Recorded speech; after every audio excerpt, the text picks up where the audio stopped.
Hi guys, welcome back. This time around, I'm bringing you part two of this all EarAcoustic focus IEM or IEM comparison or IEM bonanza, whatever you want to call it.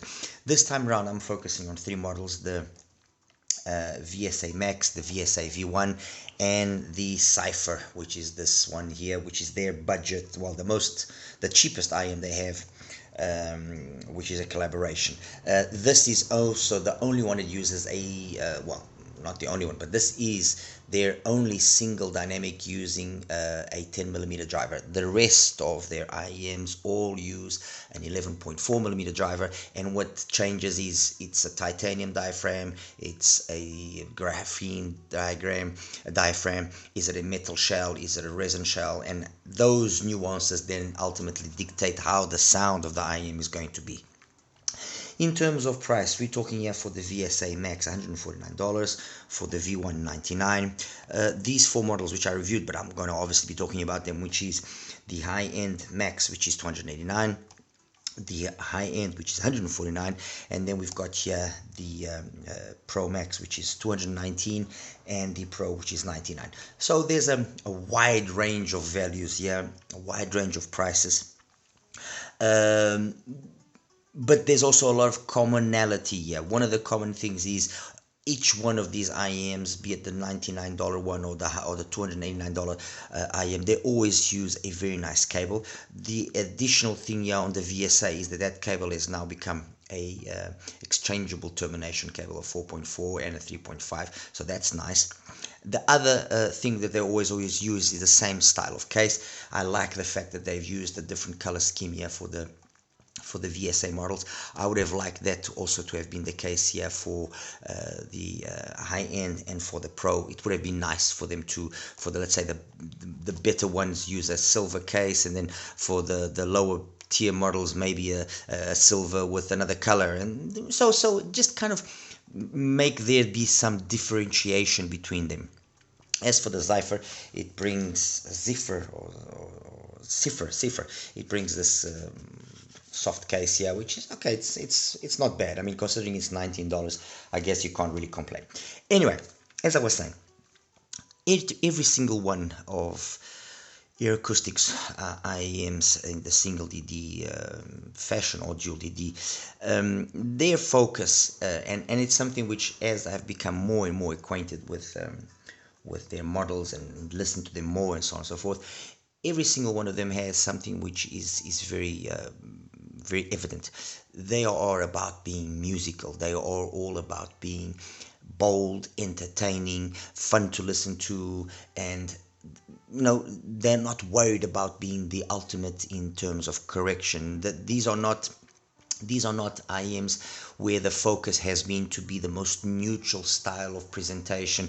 So then they are not going to be FiOS FD15s, or they're not going to be MIM Dark Magicians, and they're not going to be Tenstrom Oxygens or Moondrop Cadences or anything of that sort. No, they are about being fun, bold, and then that difference that exists in terms of the diaphragms that they use or the materials that they use in the shells will dictate if the emphasis is placed more on a fun, organic, warmer sound, or a fun, more clinical sound. So if you're wanting a more clinical sound, a more detailed sound, or a sound which has a more energy in the upper mids and treble, perhaps you'll focus or you'll turn towards the titanium versions, and something like, for example, here the high-end Max or the VSA Max. If you want a more warmer tonality that's still got plenty of detail, but a more warmer, slightly warmer tonality, maybe you'll go for something like the regular high end, or you'll go for the Pro Max, or you maybe even the VSA, the V1. And if you want an even darker sound with even less, let's say, detail up top, then maybe you'll go for something like the SPA Pro. But that's the thing, the magic here that EarAcoustic has been able to provide us is they've gone down the road of choosing good drivers, optimize those drivers in specific ways that they want those IMs to sound, and they haven't bothered with, you know, the exchangeable nozzles or the tunings of switches or anything of the sort. They've given us a very plain and simple, as I like saying, they've followed the KISS method: keep it simple, stupid. So don't overcomplicate. Make sure that you're using a good quality driver, good quality shell, or a shell that's properly designed, and then tune it the way you want, and that's it. Don't overcomplicate things.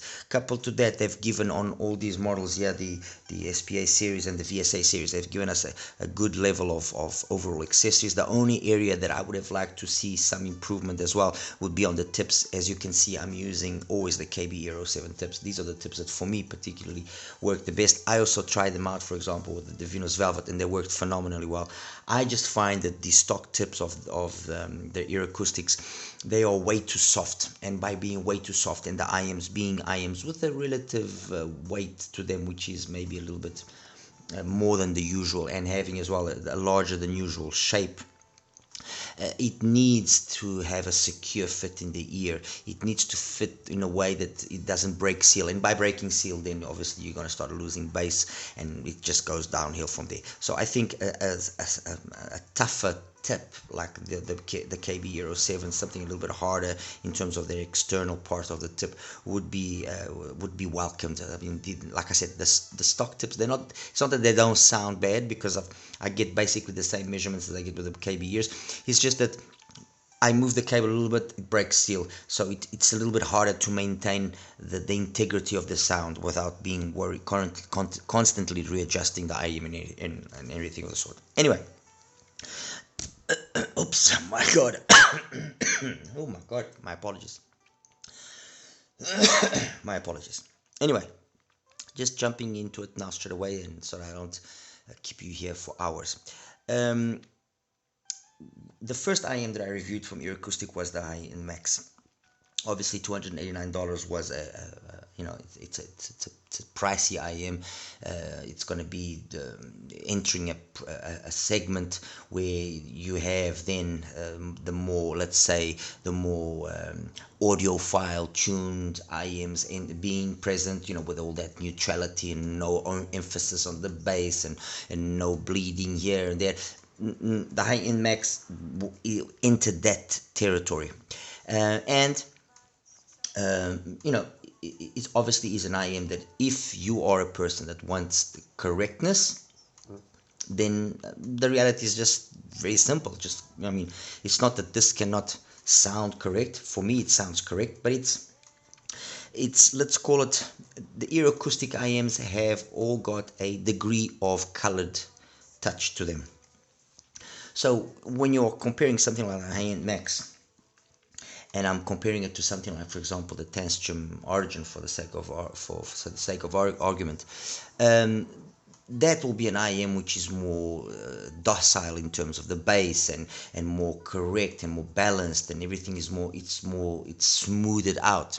While here you are greeted with a big sound. It's a great big sound. I mean, every single one of the IMs from EarAcoustic doesn't need much volume to go really loud, and that's the case here. It goes plenty loud very easily. Yes, some let's say some care can be taken in terms of the source that you use. If it's an overly bright source, it can make some of them, like the case here of the VSA Max, and to a small extent as well the high-end Max, sound just a little bit overly bright. But with the AKM dongles that I usually use, or with the Cirrus Logic stuff that I usually use, and you know that I always like, or I always mainly stick to my Yuki here with the topping in X7, or then the Fire. The sound, I can't complain. It is a really nice sound. So the high-end Max has got a nice big bold sound, you know, nice strong bass, which is clean, detailed, which is actually something which all of these IMs have. There's no issues here when it comes to the bass department. Bass is clean, it's dynamic, it's fast. It doesn't matter if it's a titanium, doesn't matter if it's graphene. It's bass is phenomenal in any one of these IMs. Mids, will then depend on that driver material being used and how the balance is done with the bass. But for example, here on the high-end Max, the mids and the bass are, I think, for me at least, the star of the show. Honestly, I don't have any complaints. Treble, it's there, it's in the right amount. It doesn't, although there's a small little peak at 5k, it doesn't ever become sibilant or excessive or anything of the sort. And then there's basically a roll off, and that's it. There's enough detail up top for there to be a decent soundstage. There's enough to give good imaging capabilities, decent resolution. Obviously, keeping in mind the price, there are IMs that maybe might be just a little bit more resolving and so on. But overall, there's really nothing that I can point as a flaw in the high-end Max. It's technically capable, soundstage, imaging, detail retrieval, resolution. Timbre and tonality surprisingly is very, very good. And I say surprisingly because you would think that with a big bold sound that things maybe could get out of whack here, and no, they don't, because they've used a quality driver. So when you use a quality driver, you can get away with maybe being a little bit more emphasis, or placing a little bit more emphasis in specific parts of the frequency, and in this case in the bass, making the bass so bold because it will sound good. That's something, for example, that also happens to a certain extent with the IMs from Fat Freak. The reason why they are able to get away with those big bass, with that big bass emphasis that they place on their IMs, is because they are using quality material. They are using quality drivers, or let's say a reasonable, drivers which will allow for that intention in the tuning to be done in a proper manner. So they're all drivers, which is the case here of the drivers in the EarAcoustic. These are drivers which have a high magnetic flux, and by having a high magnetic flux, you know that you will control the diaphragm better, and so you can get away with giving that big bold bass what you want, the energy that you want, because everything is always going to fall in a way where it should fall. It's not going to be muddy, it's not going to lose itself or start distorting or anything of the sort. So to wrap it up, high-end Max, nothing to be said. The high-end was basically the same thing, just a little bit more, a little bit tamer in the upper frequencies, just a little bit less energy in that area there between, let's say, 2 and 5k, but phenomenal.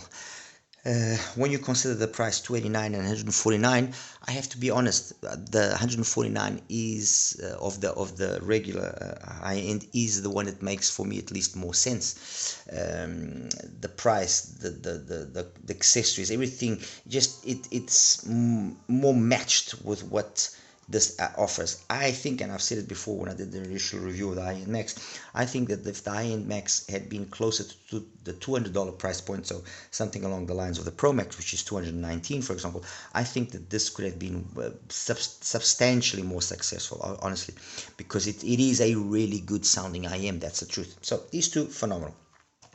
As for the Pro Max, much of what I said for the standard high-end, I apply here to the Pro Max. It's using a graphene driver, but they have a high level of similarity in their sound. There we go. Very, very similar, their sound. The energy levels in the mids, upper mids, and treble again, very similar, very equal. So phenomenal. As for the regular Pro, it is a little bit less, I wouldn't say significantly less energetic than the Pro Max. It's just got a little bit more plateaued, the way that the frequency has been done in that 4 to 6k area. But I think the biggest factor that dictates you noticing the difference is the shell being the all resin shell, like the case here on the high end, as opposed as being metal on the Pro Max and on the high-end Max. So the Max versions use the full metal shell, these use a resin shell. And that resin shell here on the regular Pro, with the fact that it's a graphene driver, makes it the darkest sounding IM of all of them. Although, mind you, I mean, when I say darker, there's still detail up top, but it's the darkest sounding IM, so the one that will be the best, I guess, for people which are adverse to high frequencies. The one thing that I will say about the Pro is that, as a nitpick, is that while the others, be it the high-end Max or the high-end or the Pro Max, They scale nicely. This the Pro seems to lose its composure slightly when you start pushing the volume, which is also something that you notice ever so slightly here on the VSA Max. But I think that on the VSA Max it's more down to the fact that you have that emphasis on a specific part of the frequency, which is, let me just put you the graph. So the VSA Max, it emphasizes that area there between 4 and 8K a little bit more than the others. Even the high-end Max, it doesn't have that area as emphasized, and so by emphasizing that area, which will open up female vocals and so on and so forth, when you push the volume, yes, that part can become just a little bit on the overly energetic. I would even say maybe borderline sibilant if you are not careful. Again, your mileage will vary depending on what type of music you like listening, what is your hearing capabilities. All those factors will ultimately dictate how that area or that segment will come across, or if you're using the same tips, or if you're using foam tips. All those things obviously will have a significance. I would say foam tips could probably help, but ultimately these two are the ones that seem to lose their composure slightly. Okay, the rest I really didn't pick up on that let's say issue. Not that this is a very minor nitpick. Okay, focusing now on the VSA Max and the VSA V1. They also use a titanium driver. They've been tuned in a manner which, according to EarAcoustic, it's more focused on the female clientele. So they've given that area there, like I mentioned, between 4.5 and 8K, a little bit more of an emphasis to open up vocals and make the sound a little bit more intense, or a little bit more bright. The thing that you will notice with that is, of course, that there are, especially the Max, it is the version that sounds a little bit more V in its overall profile as compared to the rest. While the rest, and I say the case here, for example, of the high end can maybe even sound, let's say, a neutral warm, and I would even say that the Pro Max could also maybe fall within that category. This one has a more V-type sound. Even the high-end Max, I would dare say it's got a kind of a neutralish bright sound, not so much a V signature, which again is what I found here on the V1, also a neutralish kind of bright signature overall. Even considering, like I said, keeping in mind that we have all that bass. So when I say neutral, it is take that with a you understand. Anyway, VSA Max and VSA V1, both of them have, again, as the other models here, a phenomenal bass performance. I would even say that the bass here has probably been emphasized ever so slightly more as compared to the rest, because of the fact that they've given that area there that I mentioned before a little bit more of energy between the 4 and 8K. So they've emphasized the lowest of the bass frequencies a little bit more, and when you compare it, for example, with the high-end Max, and when I show you the graphs, you will see that there's a little bit more extra energy there. But it's all about the balance that's struck between the frequencies that will dictate then, if it's overly emphasized or more neutral or V-shaped or so on. So although there is that extra bass energy there, it never really is, again, interfering in a negative manner. I think ultimately, especially in the V1, that extra bass, I don't know, it just gives the V1 a very nice tonality. I really enjoyed the V1. I mean, jumping ahead here straight away, if I have to say, if you had to tell me, which are the best value here, the high end definitely, and the V1. Those are the two that I will have to say. These are the two best value for money, considering everything in the IEM in terms of sound and balance and everything. These two, without question. So bass, excellent, both in the Max as on the V1. Mids, really well done. The mids on the V1 slightly more recessed as than the mids on the Max, very slightly. I mean, it's not a significant. I mean, it's really a very little thing. When I show you the graph, you'll understand. And then highs. The highs here, as I mentioned earlier, can be a little bit over energetic, especially if you push the volume, which is probably something that you won't do because they already play loud enough as it is at lower volumes. On the V1, I never found that to be the case. I actually was able to push the volume quite high and things became still, maintained themselves well composed. No issues there, no issues whatsoever.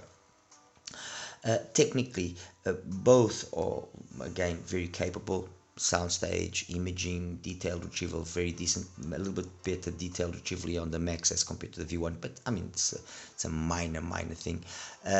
Imaging, I would also say, slightly edging out the V1, but the V1 does have better timbre and tonality, and does have a more pleasant overall, I don't know, timbre and tonality, coupled with musicality. It's a difficult one to actually put in words, but overall, and I mean, we're talking 99 and 149, so we're not talking a huge difference in price here.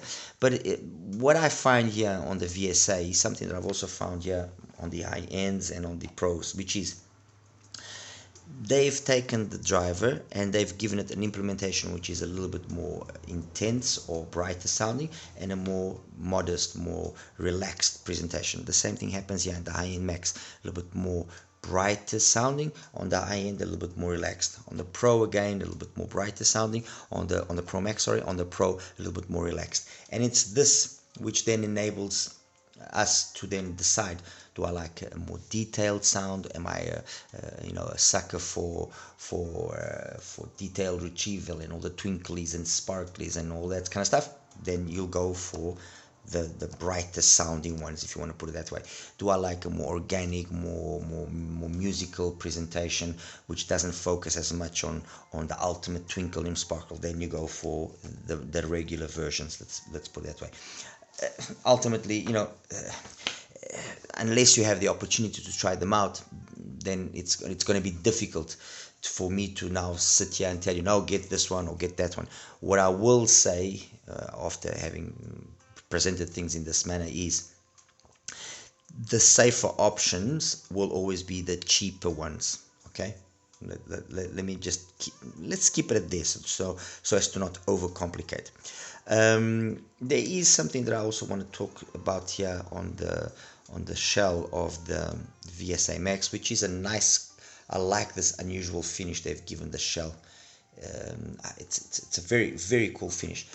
It still uses the same metal, but it's just been finished or machined in a very unusual manner. It just gives it a very nice look. Okay, what else can I say? That's basically it, guys. I mean, every single one of these IMs, the focus has been on musicality. Ultimately, what dictates what you choose or what you don't choose is if you want a brighter sounding or then let's say a darker sounding. And this is not so dramatic as what the words are saying, but this is the best way of putting it. In terms of if you want me to kind of give you an ultimate, let's say, positioning or score or of the IMs in terms of sound, which one plays the most competently? The high-end Max, in my opinion. Okay, with a very close second being given to the regular high-end and the Pro Max and the V1, and then in third place the Max, the VSA Max, and the regular Pro. But like I said, the one that does make itself stand out enough is the high-end Max. The second places are very close. I mean, the difference between these three is not as much as you would think, and then these two in third place, and mainly because of that issue that they seem to not be as composed in the way that they scale when you start pushing the volume. Guys, that's basically it. I mean, you will be asking me, oh, but what about the Zephyr? What do you think? What you don't think? Well, look, I'll be very honest. I listened to it, I heard it, and I said to myself, I can understand where it's coming from. I can understand what's the whole idea behind the way that it's been tuned in the way that it's been tuned. But when you compare it with the other IMs at its same price that are available, you know, the Tangzu 1-ears, the 7 hertz, the 02s, the Moondrop shoes, and then you've got slightly more expensive, but you've got things like the TRN, the Conch, which can be had for $25. So I wouldn't even say it's more expensive, because it does also bring a different level of accessories. But when you have IMs like that at the same price point, I think that the Zephyr could have done a little bit better in an attempt to separate itself from the others, okay, in terms of what they are doing tuning wise and so on and so forth. I think they overcooked the sound in terms of the I would say upper mids and treble area, and they overcooked it because they, I mean, when I show you the graphs you'll understand. Let's keep it like that. Anyway guys, let me now just quickly show you the graphs and we'll wrap it up. Okay guys, so let's start here. First I'm going to be showing you is the graph for the high-end max. And as you can see, you know, when I like taking that point there of 100 hertz and seeing where it corresponds to about 2 kilohertz. There's a little bit of energy up top there above that, more or less balanced, brighter sounding. You know, the emphasis is being more detailed, brighter sounding. When you compare it to the regular high end, you understand better what I've just said. They sound very similar. Obviously the max with that extra energy that's given there, it's got a little bit more detail. Female vocals, detail retrieval, twinklies and sparklies will all come out better. But the truth of the matter is, be it the high end max or be it the high end, they sound phenomenal, both of them. And especially the high end, when you consider that it's $140 cheaper, it makes a solid argument for itself. And honestly, the high end compared with other IMs at its same price point, I would say it's probably one of the better ones. Honestly, this is not me wanting to shill or anything of the sort, but when I start considering all the, you know, the several factors and everything, the high end, the regular high end is one of the most solid offerings in that 130, 40, 50, $60 price point. And actually to be even to kind of cement what I'm saying, that group of IMs that I like very much, like for example the case of the MK12 by Hidiz, I put this in that same group of IMs. Really solid IM. Okay, so this is the graphs for the high end max and the high end. The pros, let's show now the pros and then we'll compare every single one of them. So this is the Pro Max and the regular Pro. Again, not a dramatic difference. If you look here, again, that 100 hertz point there, you see how it corresponds, and you can understand why I then say it ultimately sounds very similar to the high end. Okay, you can understand. The regular Pro, you would say by looking at the graph, wow, okay, this seems interesting. But when you take that 100 hertz point there, you see that it has a little bit more energy above than its max version has. Okay, look there, the max version, 100 hertz, the energy that we have. Okay, and now you take the regular Pro and you will see that you have more energy. Interesting, but it's that extra energy that it has that then somehow messes things up when it starts scaling. Anyway, that's that. As for the VSA Max and the VSA V1, the Max, as you can see, again, bass, loads of it. it's this area here which is being emphasized, and when I take, for example, the high-end max, you'll understand exactly what I'm saying. So plenty of detail up top. The VSA max, yes, technically I would even say at let's say sensible volume levels will probably even surpass the high-end max. It just then loses its composure when you really start pushing the volume, where this area here of 5, 6, 7 is noticeably more energetic, okay, than the high-end max, and just kind of makes the whole experience a little bit more fatiguing than would be the ideal. As for the V1, again, you can see base is basically the same, but it's got that little slight slightly less energy up there. This the way that the pin does the gain, it's kind of rises and peaks at roughly 5 kilohertz. But when you take that 100 hertz point that I like using all the time, you can see that that corresponds to more or less where the pin gain also peaks. So interesting, again, very interesting how they've tuned the V1 and why the V1 actually sounds so satisfying. And when I compare it here, for example, like I said, with the high end, you can kind of understand the similarities. The SPA high end, not the max version, the SPA high end, the V1 and the Pro Max. Actually, let me put the Pro Max here in a different color so it can kind of understand. Let me make the Pro Max red. Okay, so you can see why I said earlier that these three sound very similar: the Pro Max, the V1, and the high end, because the graphs are surprisingly very similar, very similar. Even the Pro Max, with that extra amount of energy that it has compared to the other two there, between 2 and 3 kilohertz, it's always about the balance, and they sound extremely similar. Anyway, I think with regards to this, we can confidently say every single one of these IEMs has got an interesting tuning, focused on a specific crowd of people with a specific taste, and there's really not much that can be criticized. Just for the sake of